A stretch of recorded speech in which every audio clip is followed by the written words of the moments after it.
7 feel மட்டும் 2500 ரொம்ப cost. இது வந்து 700 900 அப்புறம் மீசோ ஜெல் தனியா வாங்கணும். டாக்டர் பென் தனியா வாங்கணும். எல்லாரும் உட்கார்ந்து 12,000 கிளாஸ் நடக்குது. எல்லாம் சரி. நீடில் இல்லாம நீங்க அந்த பாப்பா பண்ணுது. அது எதனால பண்ணுவோம்? இது வந்து அவங்களுக்கு இந்த இட்லி வந்து சொன்னாங்கல நீடில் அதனால எல்லாமே பண்ணா எப்படி மேடம் உள்ள போகும் நம்ம இன்கிரீஸ் பண்ணி நீடில் வந்து பேசிங்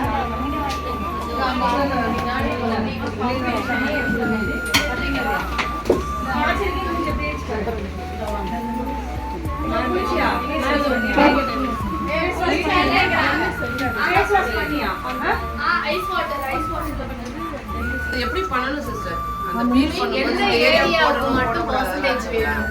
இந்த இடத்துல டெஸ்ட் பண்ணி பாருங்க. டெஸ்ட் பண்ணிட்டோம் மேம். அதுக்கு அடுத்து வந்து எந்த ஏரியா அப்ப வந்து அவங்களுக்கு சென்சிவ்னா வாய் சுத்தியும் கண்ணு சுத்தியும் இந்த சைடு யூஸ் பண்ண வேண்டாம். இங்க மட்டும் பண்ணலாம். நோஸ் ஏரியா மவுத் ஏரியா நோட்ஸ்ல கொடுத்து பண்ணலாமா? இந்த ஏரியா பண்ணலாம். அங்க வேண்டாம். அது சென்சிட்டிவா இருக்கு.